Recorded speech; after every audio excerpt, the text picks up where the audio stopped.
Hello, everyone. Hello. Happy holidays to you all. I'm Kamara Daughtry, the creator of Digital Career Opportunities Worldwide. Today we have Adam Harding. He's a reporter at NBC in New York City, and he's going to tell us some innovative ways on how we can create our stories during COVID-19. We know that a lot of people are working under unforeseen circumstances, and it is important that we have veterans who are currently working in the industry to provide us tips and who are actually in the field, on the line, doing the job and really getting it done properly, creatively, and accurately, which is very important. So I would like you all to stick on. We have a Q&A. Please ask your questions. We're probably going to go on for about 25 minutes. And with over 4,000 members within the group, I know there are a lot of new people. I would like to say welcome to you all. And I'm just so excited that you are here. So I'm going to put in my headset, and Adam is going to some great information.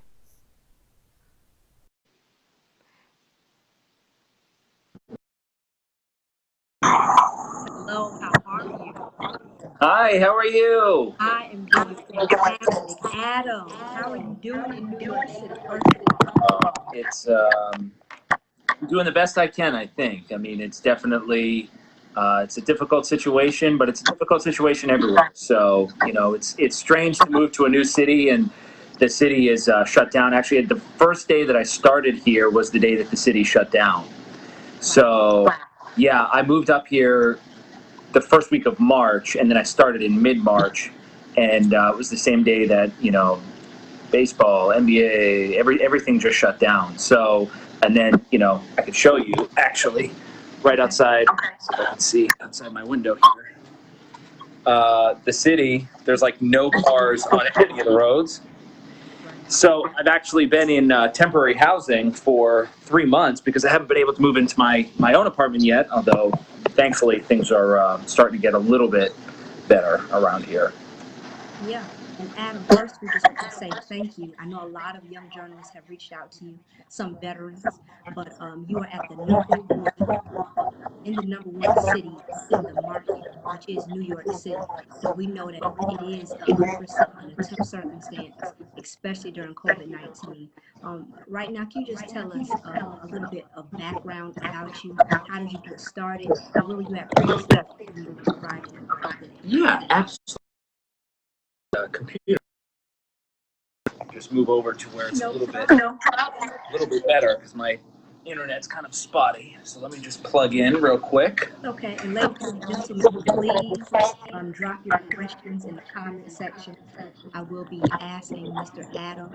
Make sure that we thank him for his time because he is very busy, as all reporters and journalists are during this time. Very busy. Well, and I just want to, first of all, I want to give a shout out to you because I've been following your group for 6 months. I don't know how long's your group been around now? Started in July of 2018. It's amazing. It really is. It's an amazing community, and you're really doing a lot to help a number of people in different stages of their career, and it's caught my attention. And it inspired me the other day to just say, listen, I was reading all the notes that people were taking from your recent seminar, and I thought this is a tremendous opportunity for people to give back and to help people. We're all in the same boat, right? We love our craft. We love what we do. All in this together. And I thought, listen, let me offer whatever I can do to help, pay it forward, because I've noticed for as long as I've been following you that you've been paying it forward. So I think it's great what you're doing. I wish I had something like this when I was starting my career out, because I think it would have helped me tremendously. And but I'm a little bit older, so unfortunately, we didn't really have social media back then. We had a little bit, but not nearly what the community is like now. So, first of all, I just want to say I threw my name in the hat simply because I saw what you were doing. I've been following for a long time, and I think you're doing a great job. And so, Yeah. So just real quick, a little bit about me. First of all, I desperately need a haircut. It has been like We 11 or all 12. do. Listen, I'm working on a quarantine hairstyle and have been for a while. Do I want to I express don't it get on it. here? Yours looks so much Probably better than mine. I don't know what to do anymore. So I grew up in Boston, right outside of Boston, and I went to Emerson College. I graduated. I finished in 2007, but I graduated in 2008. That's a whole nother video for another day. But what I ended up doing was I don't have a degree in broadcasting. I had initially gone to study film, and I just always wanted to be a film editor. I love movies. I love film. I love media. And so I thought for a long time that I would sort of do the LA Hollywood thing. And I quickly realized early on in my college time that maybe that wasn't the best thing for me. I thought a lot of the film students were of an acquired taste, and that just wasn't my speed. And as so many of my stories in college go, there was a girl that I was friends with early on who said, "Hey, there's this morning show," and it was the only show that was live on our student, television program. It was called Good Morning Emerson. It was modeled off of Good Morning America, and it was a 30-minute live show. I think it was 2 or 3 times a week. And I was offered the position of sports reporter or sports correspondent. And I ended up doing that. I fell in love with it. And I guess the rest is history. I do want to preface that by saying my dad's an anchor in Boston. And so for the longest time, I didn't want to go into the business because of that. In fact, I actively fought against it. Just because I just didn't think that that's what I wanted to do. But I fell in love with it, and then I continued with it all the way up for my, 3 or 4 years in college. I was doing all the shows, and I was doing as much as I could. I was cutting together my reel, and I did my internships, and I was feeling excited. And then there was a RTDNA conference. I want to say I was a junior or a senior in college, and there was like a real critique, and this was back in like 2006, 2007, and I put my tape on in front of a room, and there was a news director from Burlington, Vermont, and he was the news director, and I believe he was also an anchor at the station, and he ripped my tape apart. He said it was terrible.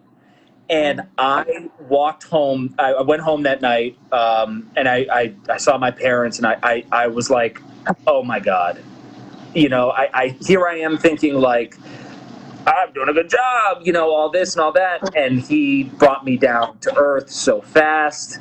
You know what I'm saying? And it was crushing. But honestly, it ended up being the best thing to ever happen to me because I took on an internship, and I was like, you know what? Start from scratch. Let me relearn everything that I thought I already knew and build myself back up.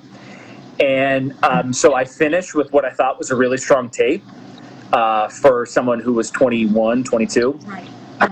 And I sent out this was way before what you guys can do now, which is like YouTube and all that stuff. I literally had to, oh my God, I'm dating myself. Okay, so it used to be on VHS tapes. By the time I got around to it, it was DVDs. And I had to physically walk to a store to have DVDs made. I printed out a label with my picture on it, my name on it, thinking that I'm official. And I applied to every single job that there was that was a starter market, an entry level MMJ position. This was summer of 2008. And I either got rejected flat out from every single station, or I never heard back. And I probably sent between 1 and 200 DVDs out. And and this was back in the day when it was like you had to go to the mail, you got to go to the post office, and you're sending 50 at a time, and it was like it's a time commitment, it's a financial commitment, and I was getting rejected left and right, and I felt incredibly defeated. I thought, what is it that I don't get? Like, what am I missing here? Because I'm thinking, compared to my contemporaries, I'm thinking I'm at least in the same boat as they are. So why am I not getting my chance? And I was really fortunate in that I had a friend, a really good friend, who was we worked on all the senior level producing and news together. Her name was Melanie. And Melanie had graduated a semester before me, and she was working at NBC 25 in Kennewick, Washington. And she called me up one day, or she texted me and said, I know you've been looking. I just want to let you know that I've been at this station for 6 months, 4, 5, 6 months. And my news director, Christine Brown, has asked me if there was anybody I knew looking for work, and I floated your name. And I had never heard of this town. I'm from Boston. This is in Washington State, so the Pacific Northwest is like so outside of my comfort zone.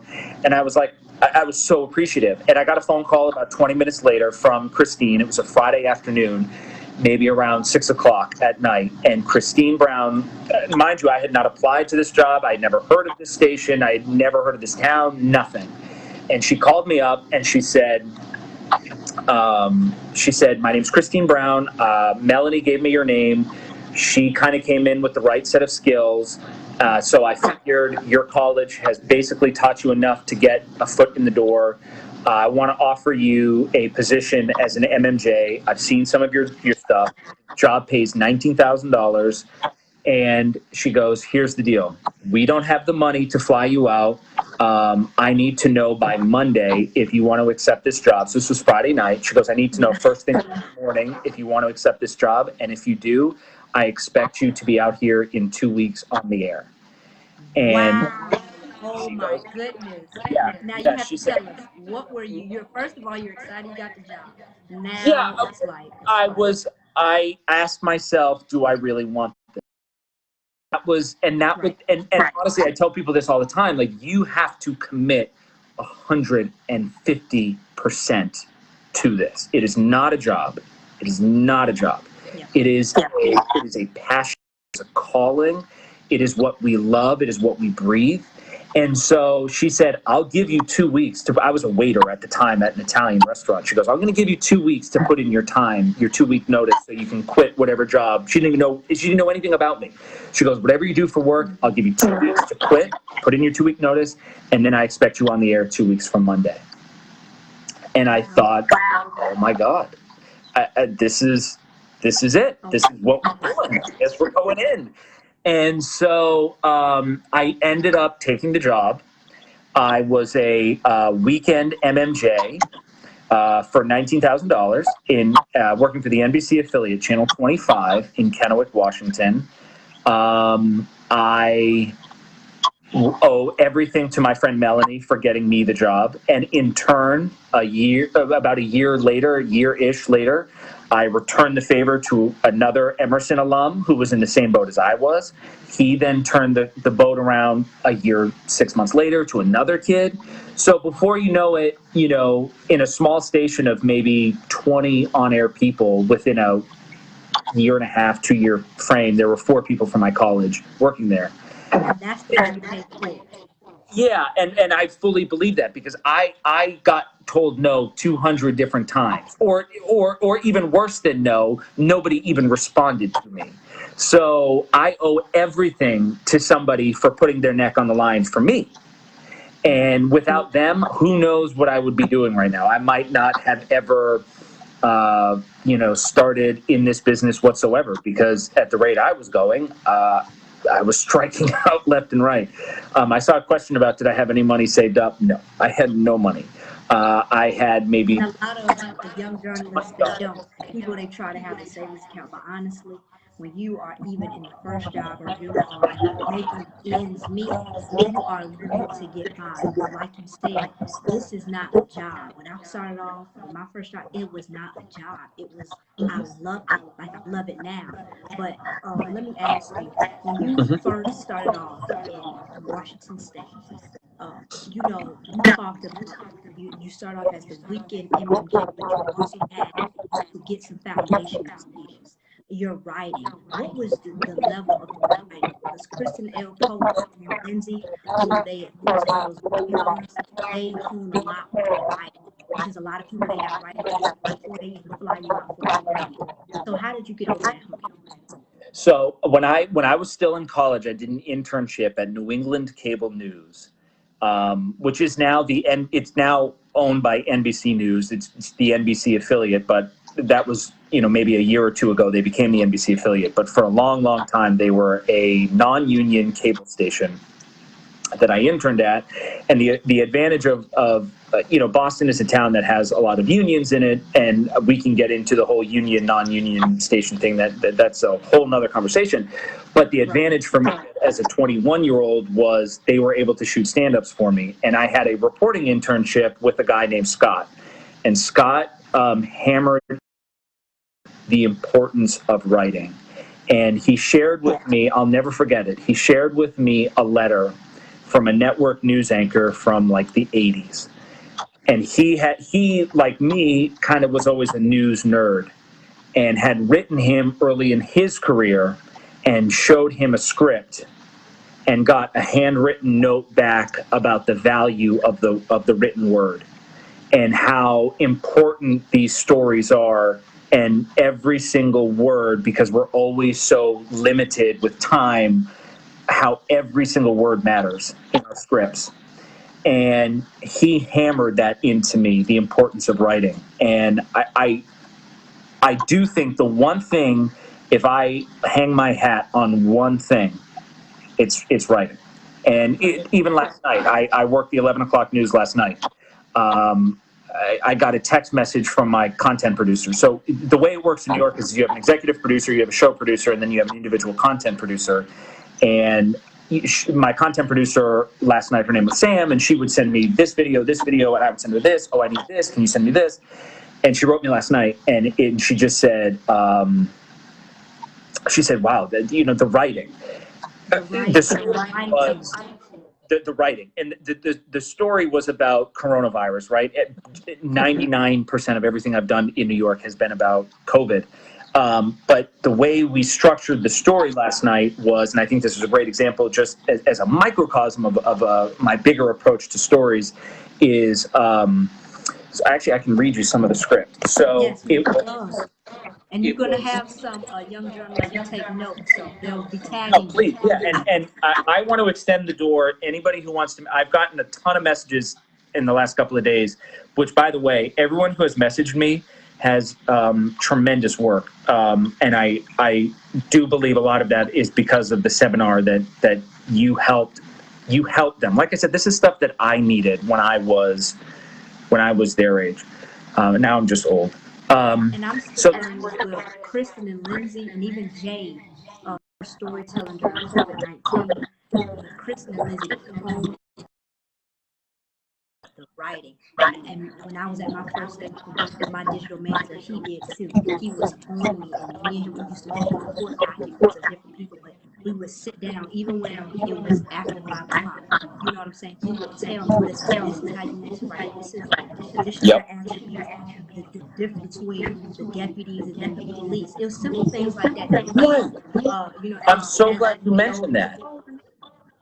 And that for me was the first thing. That was, to me, was one of the first lessons I learned in my first job.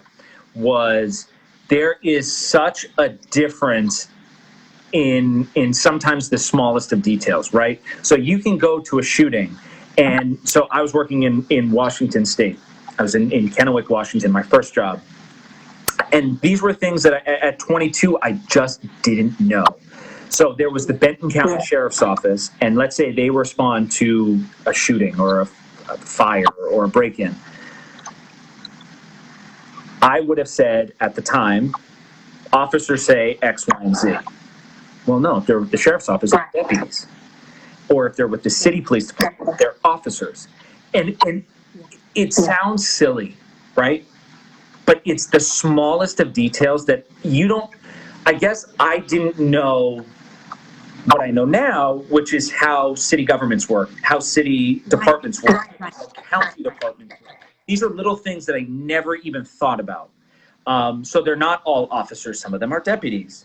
Now they can all fall under the umbrella of police, but they might not be officers. They might be deputies. They might be sergeants. You know, these are things that, you know, I just didn't know.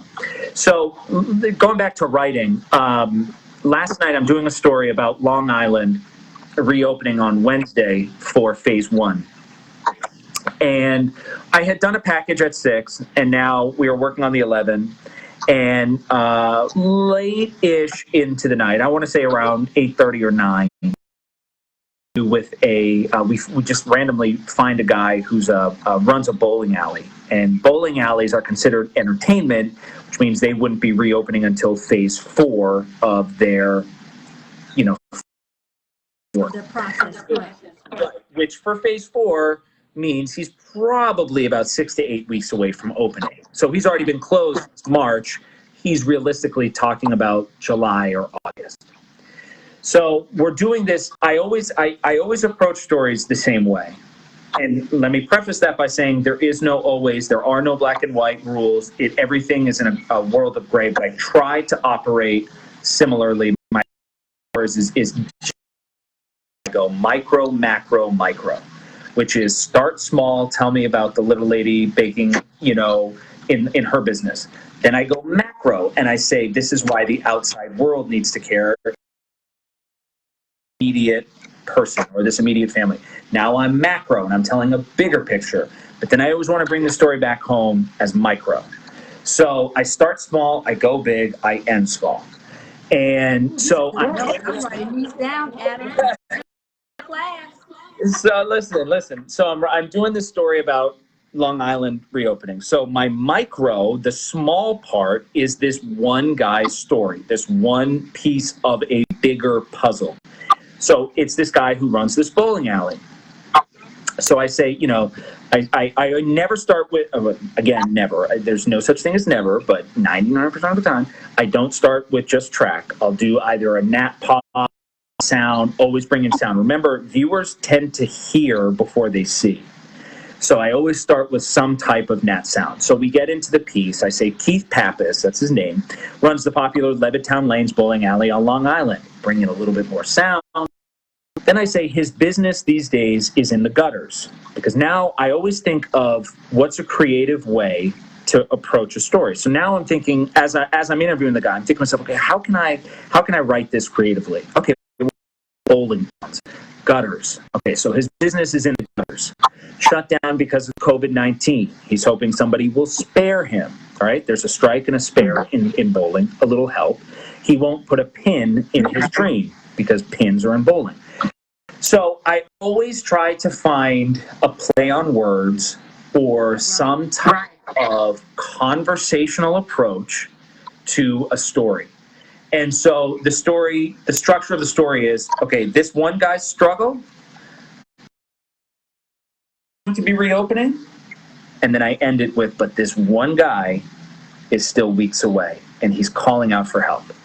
So I start with a personal story, I tell a broader story, I end it on a personal note.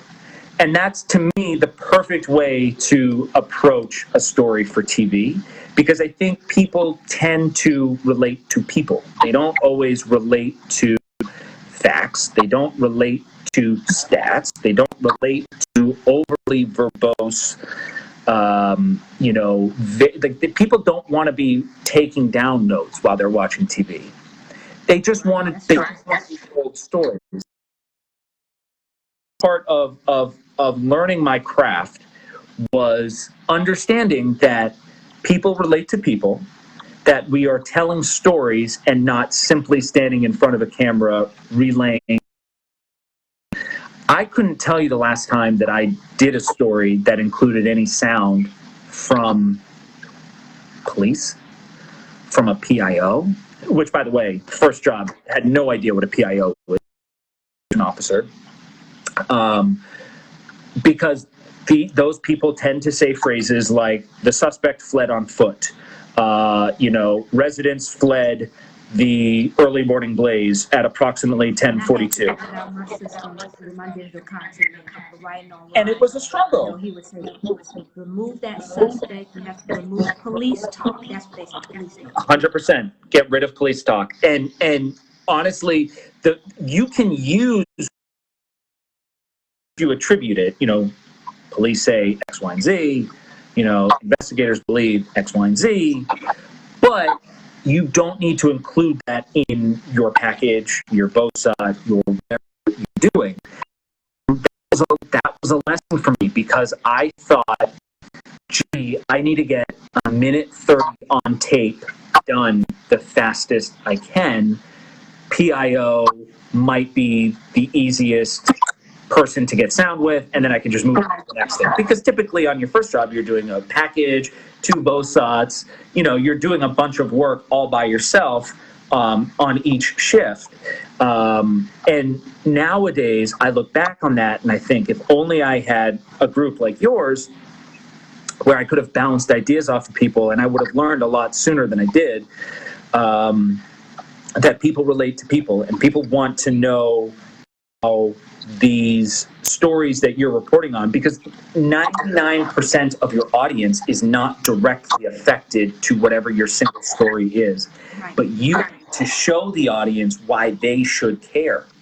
And again, that it boils down to the most simple idea of it all, which is people relate to people. So fast forward a couple of years. So I'm in Washington. I get promoted to the weekend anchor, and the news director, she gave me my first break. She would let me sit in with her while she would be reviewing kids out of college, their first tape, trying to get their first job. So I sat in with her, which was part of why I wanted to comment on the post, being like, I've sat in with news directors while they've done this. I know that, that old, they watch 10, 15 seconds. That's 100% true. And then if they like the first 10 seconds, and she stopped tapes, like again, this is back in the day when we had VHSs or DVDs, she'd put it into the TV, she'd hit play, we'd watch it for 10 seconds, she'd hit pause, she goes, what do you think? I don't know. I didn't want to, what do you think? And she goes, I don't like it. And she put in the next one. And I'm telling you, she would, every single day, she would have a stack this big of new tapes. Every single day. Nowadays, I can't even imagine. It's probably all emails with YouTube. Same idea. The news messaged me and said, before COVID-19 hit, he will receive at least 80 to 100 emails, at least, especially with LinkedIn. I believe it. I believe it. And, how, and try to tell people, you need to get their attention right off the bat. And it's hard, but it's also not hard. It's hard. Let me dispel any rumors right now. Get rid of the slate, get rid of your picture, get rid of your phone number, get rid of your email. The minute they hit play, the first thing they see needs to be your best stuff. As soon as they hit play. I don't want 5 to 10 seconds of just a slate. Adam Harding, here's my email, here's my phone number. Or some people, and I'm guilty of it too, would record an intro. Hi, prospective news director, I'm Adam. I'm applying to be an MMJ, whatever. Get rid of all that. The second they hit play, wow them and make them want more. And always keep your tape shorter rather than longer, because if a news director likes you, he or she will reach out to you and say, what else do you have? So pull a little bit back. It's okay to not throw all your cards into the middle of the table. Save a little something. Give them the best. Okay, the 1 or 2 packages on your reel. Make sure you still have a third. So when they say, but I want to see more, you can reply in an email, here's more. Because some news directors might do.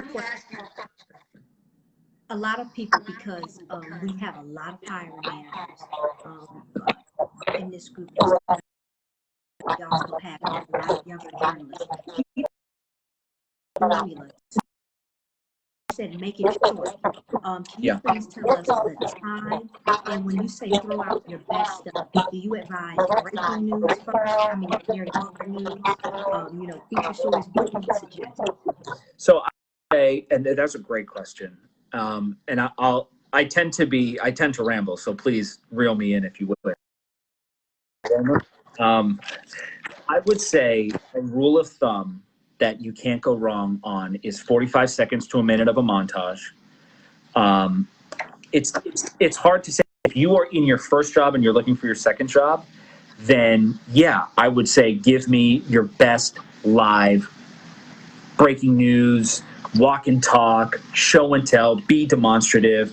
Show me something other than just, I'm standing here, the building behind me is on fire. Show me something that speaks to me. That can be whether that's the way you deliver something, the way you interact with something, or the subject in which you're dealing with. Maybe it's a big breaking story. That's difficult for somebody, though, who's 21 and still in college and has never gone live. What do you do? I would say to everyone, it's funny, I took a class, again, I don't have a degree in this. I have a minor in television broadcasting.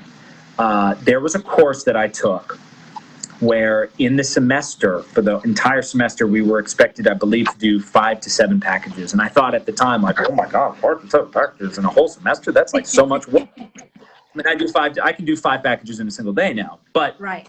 at the time, I thought to myself, I don't know what I'm going to do. I would recommend to anyone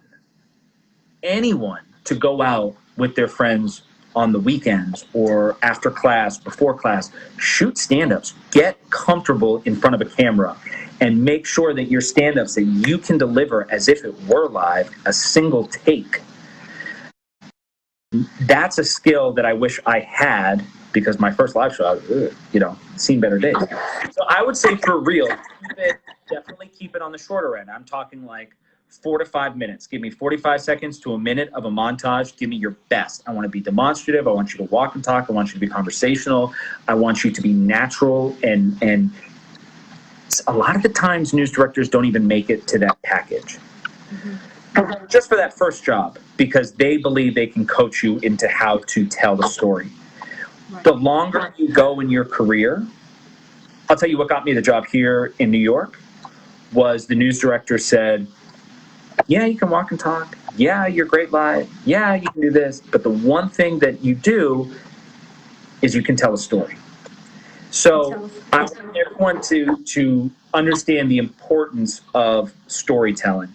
And I can't hammer this in enough. Sound. I care so much more about how a story sounds than how it looks. And sound is what breathes our stories to life. So keep it 45 seconds to a minute for a montage and give me 2 packages. I don't need slates in between. Give me like a second of black from your montage to your first package. You don't need to introduce it. I don't need a slate. Tell me what it is. Just get right to it. Right. And if you think about the package, let's say each package is, a minute 20 to a minute 30. Okay, so do the math. Let's say a minute 30, that's 3 minutes, plus a minute montage at most. That's a 4-minute tape. Send that out. Always have that third package still in your back pocket. So when the news director says, these are great 4 minutes, I love what you're doing, can you send me more? I want to believe that you didn't just do 2 really good packages and then everything else is garbage. And then you can respond. That was a clever way of saying it. Yeah, you know what I'm saying, right? I ain't saying it, but you know what I'm saying. Right. So, it can be, and then you can say, oh, I got this story, or I have this story. And so, and I don't want anyone to think that there is of, if it's a minute 5-second montage, oh, maybe they won't watch it. Okay, relax. Okay, I'm not gonna split hairs over a little bit. And the longer, I've had reels with like a 2.5-minute montage.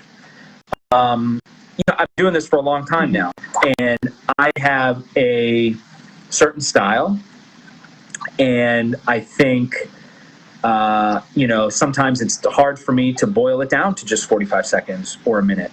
But I'm also going for different jobs, right? And I have an agent and I have different contacts. So I think I can buy a little bit more time. But my advice Right. How many stations did you work at before you landed your dream job at So, NBC New York? so I did 2 years in Washington. I was the MMJ. It's funny. I was a weekend MMJ reporter, and then 3 days during the week for 19,000. And I'll tell you the money. I'll kind of ballpark it because people have asked me too, like what to expect. I did that for 2 years. Weekend anchor. They told me there was no money in the budget, so I stayed where I was. Then I had put a reel together on YouTube back in 2010. So I started in 2008, and in 2010 I got contacted by a news director in Springfield, Illinois, at the ABC station in Springfield, Illinois, and it was for morning anchor. And then you would turn a package as an MMJ. So I went and interviewed there, and I got that offer. But I also had an offer to bureau reporter in New Hampshire, which was New England, which was closer to home for me. And at 24, I was a little homesick, and I thought, I don't think I'm particularly a strong, and that's not what I envision myself doing. So I'd rather continue down the reporting path, which might surprise a lot of people because I think, and I've told this to a lot of people that have messaged me over the last few days, like, build your reel around what you want to do. Because I've seen a lot of people send me reels that has anchoring and reporting in it. And, you might be great at both.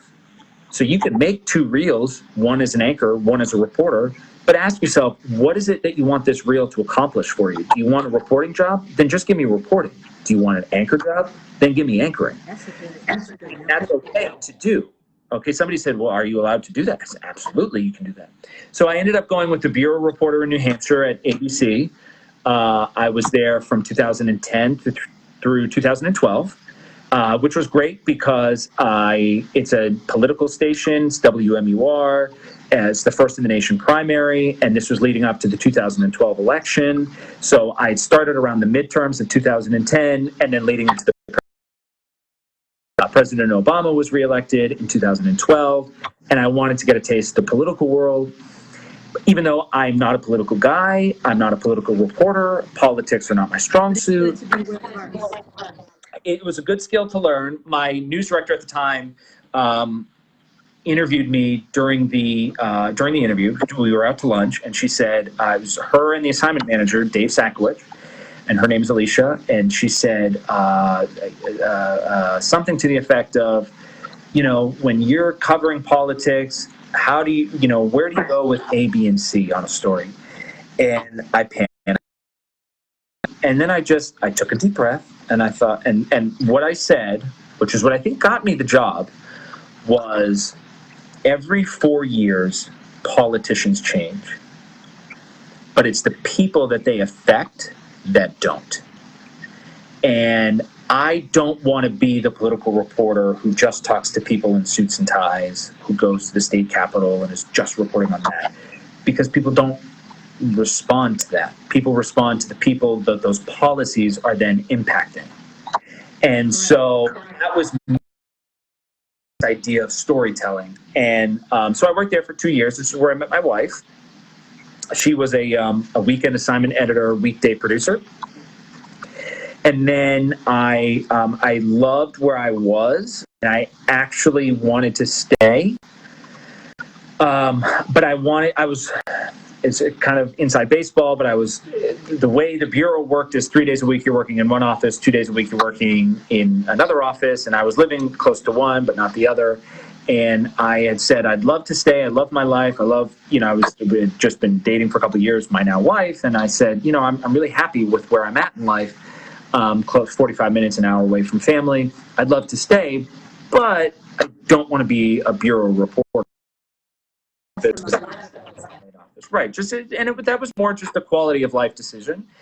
And they said, we'd like you to stay, but we want you to stay as a bureau reporter. And that's okay. And I said, okay, thank you very much. And I ended up taking a job in Boston, which was nerve-wracking for me. This was my first top 10. I didn't know what to expect. So I would have been 26, and I worked there until I was 20. Yeah, but I was brought on. So I was brought on. I had an option. I had gotten an agent at that point, and I had gone to Pittsburgh, and I got a job offer, and the money, I didn't think it was worth it. I got a job offer in Orlando at Channel 9, and the news director, his name's Bob Jordan. He's a tremendous, tremendous news director, regarded in the business, very old school in how he runs a newsroom. And I'm not going to lie, it was very intimidating for a 26-year-old. And then I had an offer in Boston to go back-to-back maternity leave. So I was given, they said, we have two people going, one person's going to go off for 2 months, and then as soon as that person comes back, the next person's going to go off for 2 months. So we've got about 4 or 5 months of guaranteed 40-hour-a-week work. Beyond those 4 to 5 months, though, who's to say what will happen? And so it was a risk. I had to bet on myself because I could go, and then 4 months could go by, and then they would say, thanks, but no thanks. Everyone's back. It's not in the budget. We need you to leave. Or in my mind, I thought, well, maybe I can turn this into more of a full time. And I was there for about 2.5. And during that time, I mean, I was there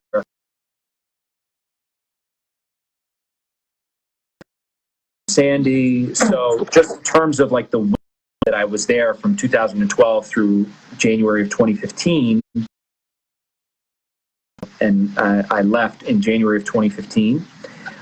There was a lot of national big breaking news stories that would have led, network newscasts. And then in 2015, I went down to Atlanta. My wife got a job at CNN, which is based in Atlanta. And oh, you are? What part of Atlanta are you from? I am. Someone said that they actually know you from Atlanta. You have a few fans here, Adam. Mr. Tripp said, I remember watching you at WHDH, and another guy named Aaron. He said, I remember seeing Adam in Atlanta. Miss him a lot. Oh, I appreciate it. Yeah, I loved Atlanta. I still have a house down there. My wife's still there. Yeah, I was in Atlanta for about 5 years, and that was difficult. I would say it was a challenge for me because I had never been to the South. I didn't know anything about the area. But it ended up being, I think, for me, one of the best things to happen because their approach to news, even though they are also a top 10, it's like 180 degrees from what Boston was. Whereas Boston was like fast-paced, breaking news. I didn't even pitch stories when I was in Boston. I wouldn't even go to the editorial meetings because there was so much news happening. In Atlanta, it was like all on me to find any story on any given day. So you're enterprising all these stories and you're learning all these new storytelling ideas. And I really got into like NPP telling. And so, in Boston, I think I would say I really honed my live skills and my demonstrative, walk and talk, point and shoot, all that, fast paced, breaking. And then in Atlanta, it was like the opposite. It was a lot slower, but you were getting to let these stories breathe a lot. And so at CBS, which, that's a tough station. It's not, it's not an easy market to find your footing in because that's the kind of market where the ABC Channel 2 WSB is one of the best stations in the country. They have the largest digital media footprint, I believe, in the country. They have, it's that kind of market where people would ask me when I would meet them, where do you work? Oh, I work at CBS. They do news? It's that kind of market where people they associate news with just WSB. Or five. Kaufman from Yeah. Just 5, 6 o'clock. We were Yep. there. The whole family would sit and watch her. all day. And And we were waiting till 11 to just sit there like, this is what happened. that's the tricky part of that market where, it would be frustrating where I would say, gosh, I think we're doing really great work. I just wish we had an audience that was reacting to it because we're doing something totally outside the box. But I think viewers are so familiar with that legacy station, and it's a tremendous station. WSB, they have all the bells and whistles. They have all the resources you can imagine. They're partnered with the largest newspaper in the state, the AJC. They don't miss a thing. And so you now are tasked with, how do I carve out some form of an identity in a market that's so programmed to what they know? And I always say I can only control what I can control, and I can only be me. And so I ended up being in Atlanta for 5 years, and I had an opportunity a couple years ago to leave. We were buying a house at the time, and I thought, wow, I really like Atlanta, and I loved my little social circle that I had going, and for the first time in my life, I thought, gosh, I'm not looking to move right away, because for a long time it was like 2 years here, move, 2 years here, move, 2 years here, move. And then you hit your 30s, and then everything changes, and then you're thinking to yourself, I care. Sometimes you care, because in my 20s I was like going for the top, I'm going for the top, I'm going for the top. And then you hit your 30s and you get married, and then you buy a house, and then you realize, like, I really like it here. And so the challenge for me was, do I stay in Atlanta, where the news director, who was an interim news director, I ended up having a couple news directors there. But the news director there at the time told me, you have a job here as long as you want to stay. And I found myself at 34. I was like, I don't have kids. We don't have too much of a commitment other than my wife and I just to each other. But I thought, let me just make one more run at something bigger. And that was that's how we got NBC New York. And my goal has long been, I want to be on the Today Show, or, I want to, the nightly news or Dateline. I would love to do something like that, or more like documentary style storytelling, longer form pieces. And I thought this would be a great opportunity to work for a company. I've never worked for an O&O before, owned and operated station. And, the chance to work at 30 Rock, which is, to me, long been like the beacon of television news.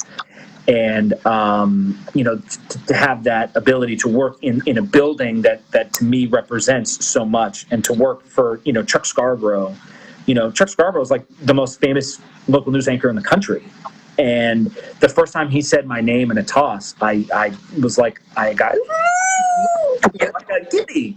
I'm a nerd like that. So, and then unfortunately, not that any of us could have really predicted this, but I moved here the week, right around the same time that everything shut down because of Corona. And so, now I'm in the biggest city, but it's shut down. So I know. It's been difficult. I mean, and it's tough too, because my wife's still in Atlanta, and CNN in New York has sort of moved its operations outside of New York for the time being because of everything. So, the hope is that eventually we can get her to transfer, which is, I'm sure, not going to be a problem for her. It's just a matter of timing. And now we're going into an election, and, so a lot of things factor into everything. But that was sort of my projection. So that was a really long-winded answer at saying, I've worked in Washington, New Hampshire, Boston. But those stories that you gave us, a lot of people I see are commenting. And Donnie, he said, we miss you in Atlanta. Love seeing you in CBS. But a lot of the stories that you give, your background, basically you were talking about life experiences. Everything is not going to be black and white in the forefront. There's going to be, U-turns or a few bumps in the road. But you always said, I look forward to the goal and I will stay fast. And that's what a lot of people can appreciate.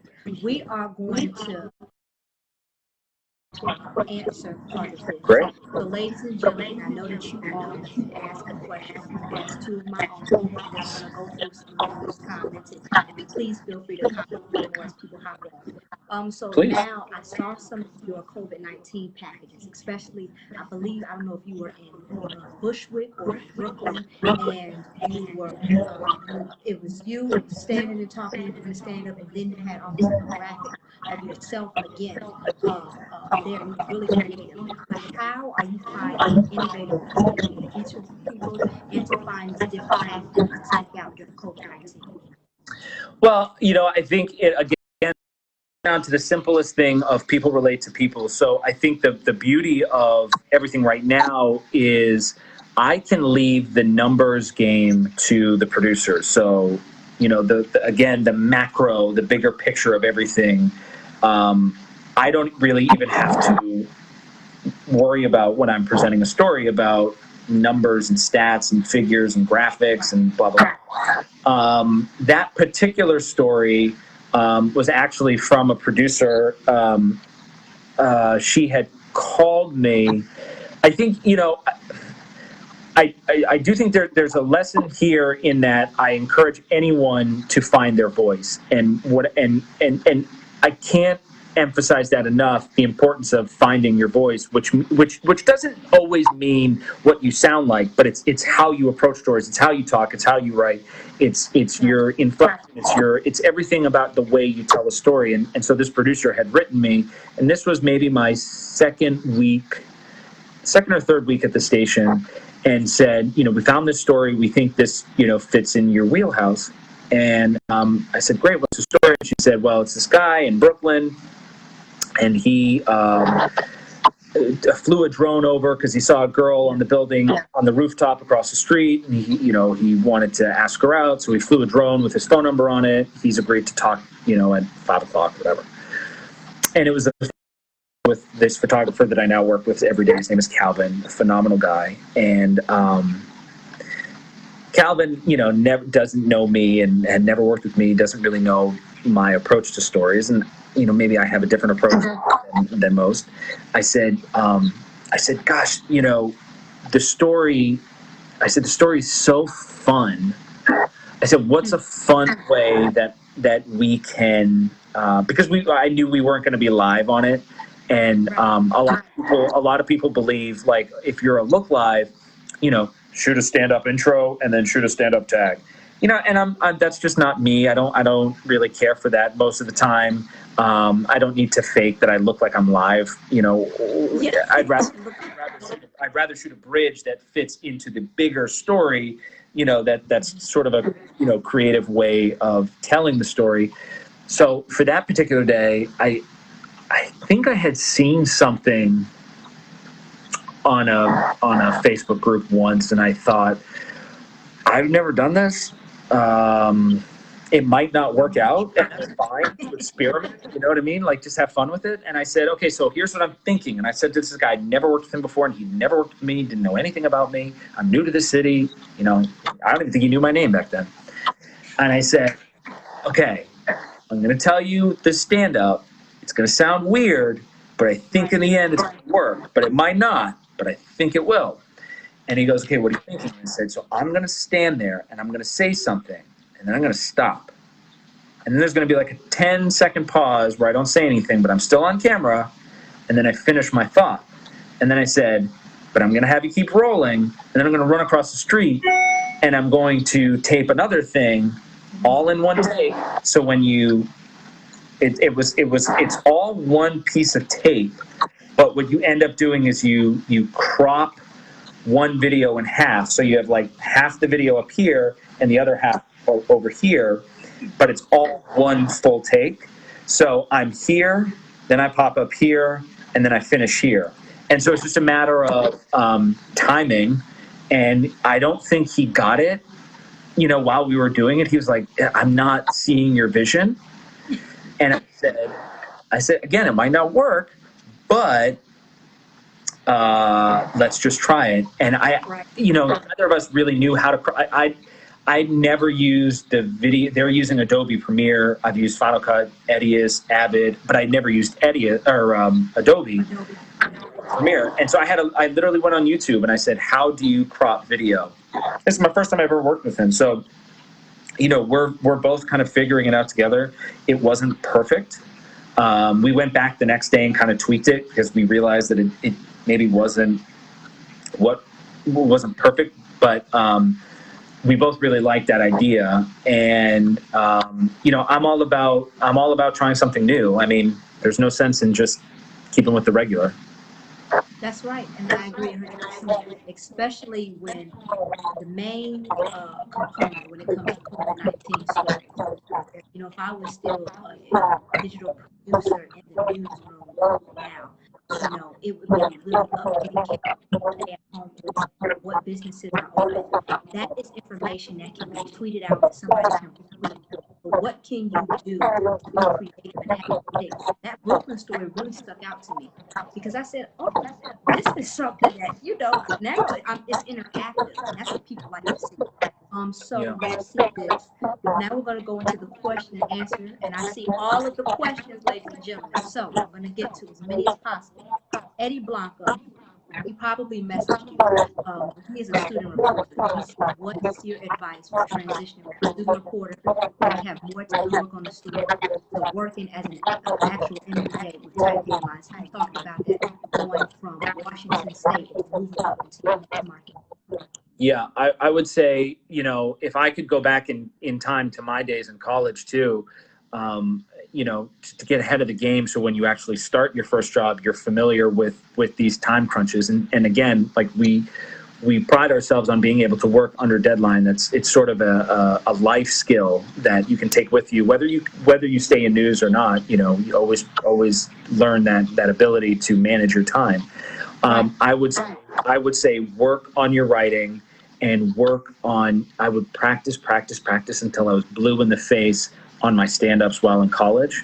So you feel comfortable on camera, because when you're in your first job, your news, unfortunately, first jobs are typically, you're going to have a package and like 2 voice thoughts, and you have to go shoot it all by yourself, and then you have to come back and you have to edit it all by yourself, and you're under deadline. And so the more you can do to train yourself to not slow down on the things that to me now are second nature. When you're interviewing somebody, head, which sound bites they say that you're going to use. In your head, you're already crafting your story before you're finished with your interview. So when you get back, it's not like you have to sit there and log every frame of all 30 minutes. Exactly where things are. So you can say, okay, and he said this about a minute in, and then he said this, and then so just overly familiarize yourself with training your brain to listen and react and start building your day while you're doing your stories. So by the time you get back to the station to edit or whatever, you're already ahead of the curve. So I would just say continue to practice, and then practice your writing. Remember, like, the less you are, overly verbose, which, ironic coming from me because I tend to talk a lot, but, the more you let your subject tell the story, you're just a vessel through which their story is being told. So let them tell the story. You don't need to write these chunky paragraphs, because then you've got to write all that, you got to log all that, you got to voice all that, and, just let the story tell itself, and then also get comfortable in front of a camera, doing stand-up, so you can do it in 1 or 2 takes, and you're not wasting 30, 45 minutes trying to get a stand-up down, because you sometimes don't have 30 to 45 minutes. Right, and that is an excellent point, because oftentimes, especially now, well, to be as a digital producer, digital reporter, that my station that I used to compete with, it was, listen, Kamara, while you're out there, go ahead and start thinking and get videos in your head. Start thinking about how this story is going to play out, because by the time you get to the edit bay, and by the time you need to give the story to the producer and put it in that folder, you need to already have a vision. That's very important. 100%. Aaron Branson, he said, how do you deal with criticism especially when somebody's giving you constructive criticism like your news director did from Vermont. How were you able to take that and turn it into a positive? It's funny. The constructive criticism, I love it. I love constructive criticism. In fact, I share my stories with other photojournalists, other reporters in different markets. I put my stuff out there not to, be braggadocious about anything, but more because I'm like, how could I have approached this differently? Even after 12, 13 years of doing this, I still am learning every day. And people will tell me things that, I never thought of. And they'll approach a story that will give me an idea. For example, that stand-up that you referenced, that was because of somebody else. And I never. And I thought, well, maybe let's try it. Whether it works or not, let's see. But there's no harm in trying. So constructive criticism for me is always great. In terms of like trolls, just Saturday night, I got a couple of tweets being like, "Why are you wearing a mask? Screw you, fake news, whatever." And I'll write back, "Have a great day." I'm from the Northeast, so I can fight with the best of them. That's what you're telling us. Yeah, Is that what you're telling us? But I'm also saying, like, I'm not afraid to go toe to toe sometimes. Look. You don't want to cross a line, but sometimes I'm like, No, but every time, social media is the game of freedom of speech. So you can put something out there, even on my social media accounts. You do not have to respond. That is the best response sometimes. Do not respond. But, everybody has their own way of dealing with it. MJ Burrell, who is at ABC 7, Sarasota, Florida, she live in assignment at Miami. Went to start her own air career. She said, working in a fast-paced market like Boston, did it hurt your, or no, did your writing improve? How did you find ways to work on your writing? Oh, that's a good question, going from a smaller market to a fast-paced. So, it's funny, Boston, so I was there for about 2.5 years, and the thing that you learn when you're in a market like Boston, New York, Philly, LA, I'm trying to think, it's funny because not all top 10s operate the same. Like Dallas is kind of more in line with Atlanta, Tampa, where it's a little bit slower and you can let stories breathe. But in these markets like Philly, Chicago, Boston, New York, it's all about speed. 100% it's about speed. I'm sending in scripts sometimes 20, 30 minutes before air, and we have to have cut. I get in at 2:30, 3 o'clock for a night side shift, and I have to have a package on the air at 5 o'clock every day. So I have to just, you learn how to operate quickly, and I guess the only thing I can say to that is I've been doing it long enough, and you kind of realize quickly what's important, what's not important to this 90-second story or minute 15 story that you're telling, and you just sort of cut through the weeds and you just boil it down to what people need to know in this tiny, tiny little fraction. So, in those fast-paced markets, it's 100% about speed, and then in different markets, you can maybe have a little bit more time to write or let a story come together. But a market like Boston doesn't really afford for that typically. And again, there's no hard and fast rule. Every day is different, obviously. But for the most part, it's just 100% about speed. 100%. Speed. That's excellent. We are going to take 3 more questions, ladies and gentlemen. And then from there, we are going to give a special thanks to Adam Harder. We have Donnie Stewart, and he is actually an independent media professional. He has his own company, and now he's looking to go into the news arena. He wants to be a reporter, so he's doing different stand-ups. And he's been going to the webinars. But his main thing is he looks about unique stories. How do you find these different creative ideas coincide with the way the news stands? Yeah. So are you saying like just in terms of like how you find the stories or how you approach the stories? How can you find unique stories? I know oftentimes, just like that graphic that you had, Some news directors might say no, but yours said yes. How are you able to still be creative and still be in the same news approach with, it's still accurate, it's still interactive out of the frame, if that makes sense.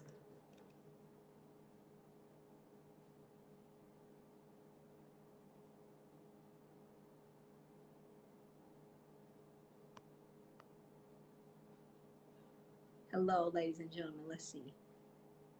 I believe it froze for just a second. But hopefully we are still on. If you are just now joining us, we have Adam Harding, who's a reporter. Different storytelling tips. We're going to actually add Adam right back on. I believe his connection lost, but no worries.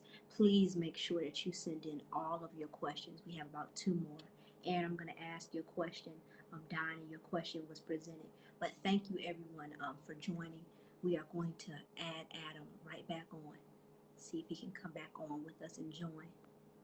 But please drop your comments. How was this live tonight? This was a special live.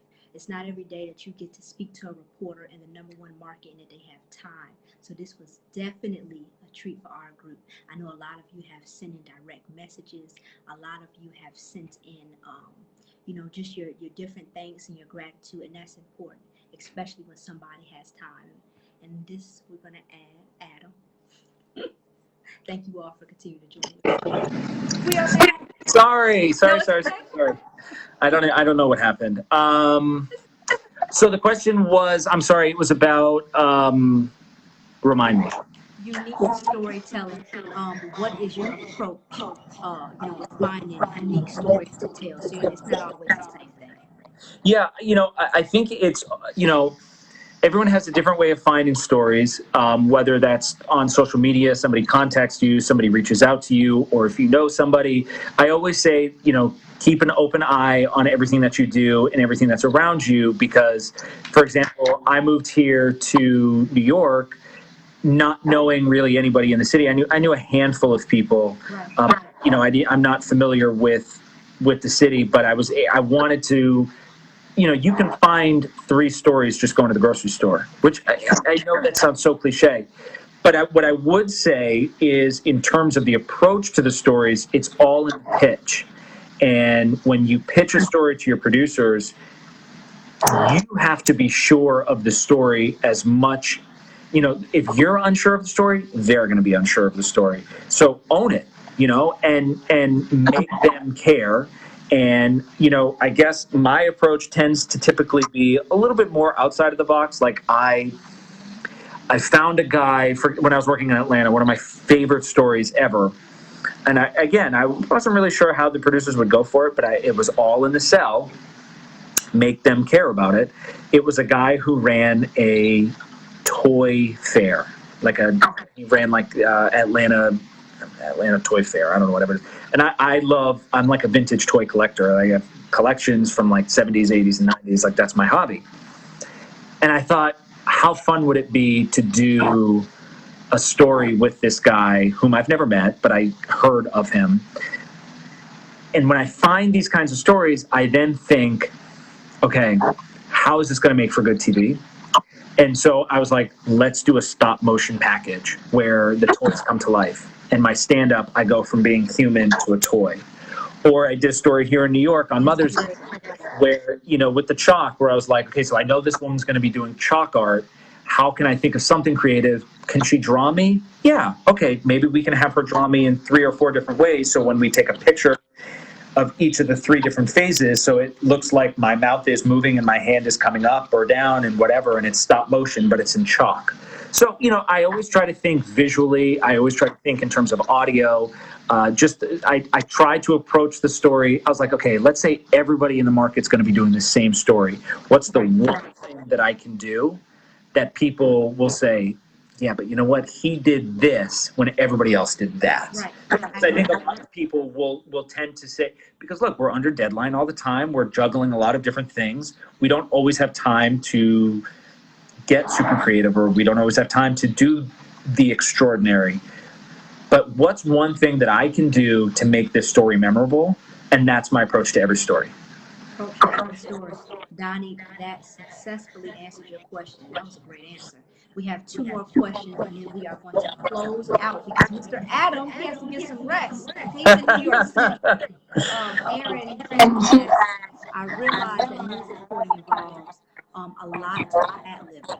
Is it okay to not be skilled in that area as a great speaker? Let me just give a background to that. We do have students who attend our webinars. They might have different speech impediments. They want to make sure that you don't hold them back from receiving a news report job. How is that something they can overcome? There is a network reporter who has a stutter, and he works at CNN. And sometimes it catches up to him while he's presenting live. He's ad-libbing, he's talking. And you know what? Doesn't matter, because he is a person just like I'm a person, you're a person. We are all people. We are not robots. We make mistakes. I flubbed the other day. I was doing a live shot. It was on Mother's Day at 6 o'clock news. I fronted a package, and I meant to say, families are here for Mother's Day in the time of COVID at a senior home, and they can only speak to their loved one through a window.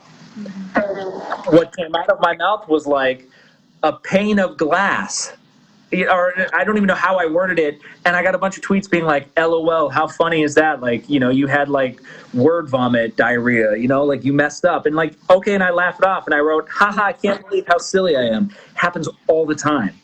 And, that's okay. We're not programmed to be perfect. We make mistakes. The best advice that I can give is, if you make a mistake, own it. Okay, doesn't matter. Like, no one is going to hold anybody. I always say people can't hold me to a higher standard than I hold myself. So, I can laugh at myself. I have thick skin, because do I think you should work on ad-libbing? Yeah, I would say that's a great skill to have, because you never know when you get to a story. You could get there 5 minutes before air, and your producer will say, just go. I just need you to go. I was working in Atlanta the day that Aaron Hernandez died in Massachusetts, and I covered Aaron Hernandez when I worked in Boston, and it was 10 minutes before the end of our morning. I was a morning reporter. It was 10 minutes before the end of the show at 6:50 in the morning, and my producer, who is now at NBC News on MSNBC, called me and said, I just need you to stand in front of the camera and talk. And I just went for 8 minutes. Wow. I had no script, nothing. But you also had background information on Aaron and I'm right. And so I would always encourage people to draw on their real world life experiences. And, it is, and I'm sure you guys have heard this a million times, it is always as simple as tell it like you would tell you the story, or your best friend, or you're sitting at a restaurant or a bar, or you're sitting at your friend's house and you tell, oh my God, I got to tell you the story. And that's as simple as it is. So, the more you feel comfortable with it, absolutely, I would say that's a great skill to have, because I always say, like, perfect example, I've been talking for, an hour and none of this is planned. I'm just drawing on my own experiences, and I can go as short, as long, as little, as much, as whatever you want. But if you feel like, I don't want anyone to ever feel like they can't do whatever they want to do. Because I've been told no. You've been told no. Everyone's made their mistakes. I make mistakes all the time. And yet the beauty of this job, honestly, the best part about this job is tomorrow's a new day. Get to do it all over again tomorrow. And there's an old adage that's like you're only as good as your last story, because every day you want to be building on that. And so if you had a bad day yesterday or today, don't worry, you get to show up and do it again tomorrow. And that's as simple as it is. So don't beat yourself up over anything. Anyone can get over anything, and you will, and do yourself a favor, make it a little bit shorter. Boil it down to its simplest things. Don't get overly verbose. Don't get super complicated. Make it as easy as it is telling your best friend, because I guarantee you have conversations with your best friend and everything's fine. So trust me, everything will be fine. Aaron, I know that answered your question.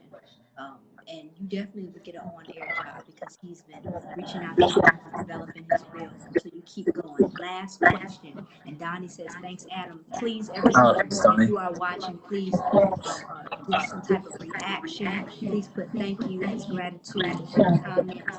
Let Adam know that you want to thank him for his time. Danny asked, how many versions of stories do you pull at your current job? What's the workload like? Is working in New York City what you expected? And let me piggyback off of this because I've seen a lot of the questions say, how did you get there? What did you do? It took practice, it took time, and he also said he went to a lot of different markets. Some people, they can do 2 markets. Other people have different areas. He also wanted to be closer to his family. That's an important part. So everybody's journey is different. I was listening to one of a virtual conference, and they said, don't try to mimic your story off of someone else. Have your own story. So please tell us. We want to know, what is the workload like in New York City? Because we know it's a lot. It is and it isn't. Look, I always say life is only as hard as you make it. And I carry that with me even at work. So I always say work smarter, not harder. Because the more complicated you make everything, the more your head's going to be spinning and you're like, oh my God, what am I doing? That's so much time. What is it? Now there are challenges, right? So for example, this is a unique market, and it's something that I'm learning how to do. I usually go out and meet my crew at a story already. So like I won't meet them. Normally I would meet a photographer at every other station I've worked at. I would meet them at the station. We'd drive together. We'd ride to a story, whatever. And we might be able to talk on our way while we were driving. Hey, let's approach the story this way, or let's do this, let's do that. Here, oftentimes it's like, no, your crew's already out there. You're going to meet this crew. And, so I get in. So I work night side. I get in usually between 2:30 and 3. And then we're usually on the air live at 5 with a package. So you only have about 2 hours.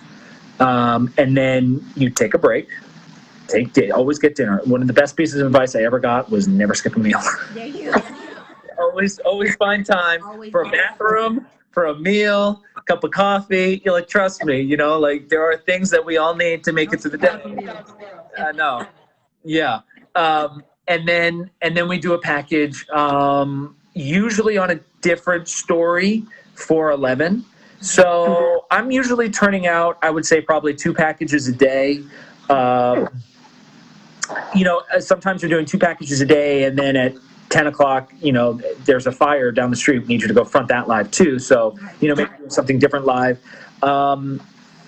So yeah, I would say, I think the best advice again is just knowing your own voice and knowing your own approach to stories, so you can kind of eliminate what my wife affectionately calls agita.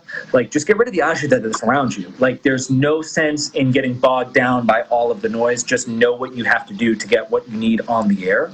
Right. So I would say, yeah, it's about it. And so, like, yesterday I had to take $130 Uber out to go meet my crew. Tell us about that. Yeah, well, there is a logistic thing right now because of COVID and traveling and social distancing and sharing a vehicle and all. That's true. That's very true. Right. And that's something we're all learning and we're all dealing with. So I got a call yesterday. I knew it was Memorial Day. I kind of figured we were going to do something for the 6 o'clock news. Because on the weekends there's the 6 and an 11. So at around 3 o'clock, they're like, "Okay, we're going to have you go to Long Island." I live in Manhattan, and I'm in Hell's Kitchen. They said, "We're going to have you go to Long Island. You're going to meet up with the crew. They've been there since noon. You're going to front at 6." Perfect. So I said, "Can you send me the address?" He sends me the address. I pop it into Uber, and I was like, "Ooh, God, $130. That's a lot of money."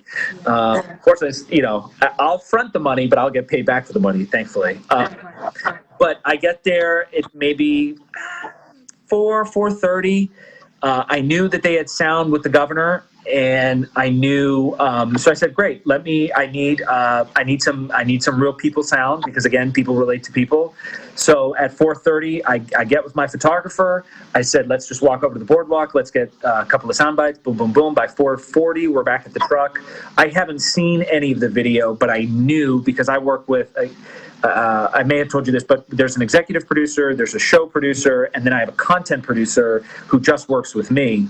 And so I'll know throughout the day, hey, you're going to be doing the governor-related whatever. And in this case, it was Long Island's reopening on Wednesday. He was on Long Island for the Memorial Day. That's where he gave his press conference. So at about 4:45, we're sitting in the truck writing. And then, again, it's for me, it's speed. I know exactly what I want, what I don't want. I don't have to see the video. I knew while I was interviewing them how the story was going to go. So by the time I sat in the car at 4:45, I said, okay, give me the soundbite where she says this. I'm going to throw in a line. Give me this soundbite. I'm going to throw in a line. Governor, track, done. And so by 5:30, the package was being fed back. And then at 6, we're live. Take a break, go get a cup of coffee, find some dinner, find a bathroom. Right. And okay, we're going to have you stay on Long Island. You're going to do something similar for 11, but we need a new angle for 11. And again, if you work nightside, I can't emphasize this enough, freshen it up with nighttime video, nighttime sound, something different than what you did during the day side, which at least just says to the viewer that you've been working this story all day. And so it's not doing regurgitated information. Right, exactly. And so I would say probably last night, it was a very typical day for me. Probably got the interview. We found this guy 8:30, 8:45, 9 o'clock. And then we had a drive to where we were going to go live. It's 9:30. And I knew by the time we parked the car how my story was going to go. And then the producer's like, hey, can you include this? Or, hey, we just got this in. We did this Skype interview. Or so-and-so was just on TV and they said this. So there's, sometimes a little bit of pivoting. But, I voiced it by 10 o'clock. And then we were live at 11. And then I took an Uber all the way home. And I was home, 12 o'clock, 12:30. So to answer your question, you definitely answered it. Every day is not like the right. Happen, and especially being at the number one city in the market, New York City, during a historic time like this, you don't know what's going to happen. The governor could come on, but then there also could be a fire, and there also could be this. But now we have to prioritize. Is that fire affecting a lot of people? Did it displace a lot of residents? What are we going to do? So it's I think my team is organized chaos. And yes. Like you said in one of the comments that stuck out to me, we are all a team. Yeah. Team effort, 100%. And you need everybody to do their job. I think, the one thing I would say to everyone is, yes, I work in New York, whatever, but it's the job that it was when I was 22 and working in Washington, and it was when I was a bureau reporter in New Hampshire or a freelance reporter in Boston, or working in it. The job is the job. So, my first day, for example, I started on March 16th, which was the day that the city shut down. I was told there's no training, there's no orientation. I walked in at 9:30 for my first day on a Monday, March 16th at 9:30. By 9:35, they told me to leave, and I had to go do 2 packages. I didn't have an email, didn't have a work phone, I didn't have a computer, I had nothing. But I said, the job is the job. I know how to report. I know how to do the story. The job is the job. And so, in a lot of ways, what I do now is easier than what I did when I was 22. Sometimes the job is harder, or the subject matter is more labor intensive, but you do it long enough where a lot of this just becomes second nature to you, and you don't worry about things that you can't worry about. So you just focus on what needs to get done. And when I was 22 and in my first market, those were things that I was learning. And then I took that with me to my second job. And then I branched from that, and I got a little bit better. Then I went to my third job, and I branched from that. I got a little bit better. Then I went to my fourth job, got a little bit better. By the time you hit your fifth job, now it's like I took all those other things that I've been learning for the last 12 years, and now it's like, yeah, okay, I've got an hour to do a package. When I was 22, I would have freaked out. just like I was when I was in college in my final semester. And I thought, oh my God, I have to have 5 or 7 packages in a whole semester? What? Yeah. Well, nowadays, now it's like, oh my God, what was I worried about back then? It's so easy now. Right. So, skate your lane, learn your voice, practice, practice, practice. So everything becomes second nature the more you do it. It sounds stupid. It sounds easy. It sounds silly. The job now, no matter what market, whether it was market 127 where I started or market 1 where I'm at now, the job is the job. So, Excellent. Adam, you have, a great amount of information. And I know, listen to me, after this live, there are going to be more people who reach out. please So I'm letting send you them my know. way. Everyone, like I said, I don't know, 5, 10 people have reached out to me in the last few days. I talked to Phil on the phone the other night. Great guy. I mean, I owe everything that I have to other people. Because again, I was told no 1,001 different ways when I was trying to get my foot in the door. And so if it wasn't for, when I say that we are a team, there is no me, you, us, them. We are a cohesive unit. We believe in this passion that we all love. And we are all working and learning every single day toward a collective goal, which is just telling better stories and reaching a wider audience. And so I firmly believe in paying it forward. And I firmly believe that, you can't. Somebody commented earlier, I saw, it was like networking is important. Yeah, networking is very important in this industry. And if there's anything that I can tell my contemporaries, it would be give back to the next. At my point, like, I'm an old duck. Like, I know I'm old now. I want this new wave to come in and already have some of the knowledge that I have now that I wish I had then. So by the time they're my age, they can then turn it around and give it to the next generation. So, we are all working toward the same goal here. It's in a competitive world of television, we're all people. And as I always say, people relate to people. And so, we're all in the same, mission here. So I'm happy to help. Please reach out to me and I'll do whatever I can. I reach out to people that I know. I know probably 1 or 2 people either directly or 6 degrees of Kevin Bacon in every market in this country. So if you're looking to go somewhere, something, somehow, let's find a way to get you there. So Thank you so much. This was a blessing. And to everyone who popped in, popped out, we had a lot of people to watch this live. Make sure you tag other people within this group because this is a private Facebook group. But look at this, you're getting so much. Thank you. Adam, thank you so much. And I look forward to the next one. Thank you for your time. Please, yeah, I'm always open. I'm always open. And one last thing, I noticed. I think the reason I got into it was there's a hiring manager, news director. His name is Sean Patrick on Facebook. He used to be my boss. So we talk about a small world. I always notice when he's commenting on, oh yeah, we got this opening too. So we all know each other. And it is you will find the longer you do this, how small this industry really is. And again, I wouldn't be in the position that I'm in if it wasn't for somebody else helping me along the way, because I wasn't cutting it on my own. So I want to help. I want to help anyone that I can. Understand that we are in weird times right now. Hiring might be a little bit difficult because of COVID, but rest assured, the one thing I'll say is across the board, viewership is up in television news, in digital news content. More people, more eyes are on our product, which is a great thing. Unfortunately, advertising is not there because a lot of companies have been closed, greatly affected. So, it's an ebb and flow. But remember, I started in 2008, and in 2009, there was also a recession. So I know exactly what you guys are going through. Right as I was cutting my teeth in this business, I hit, to a lesser degree, but I hit similar roadblocks to what a lot of these young journalists are going through now. So persistence will pay off, and just use me as best you can as a resource to improving your own craft, and then hopefully we can get you guys where you want to go, and and then just make sure you pay it forward, because as you're doing right now with this group that has caught my attention, where it's like you are helping people connect all around the globe.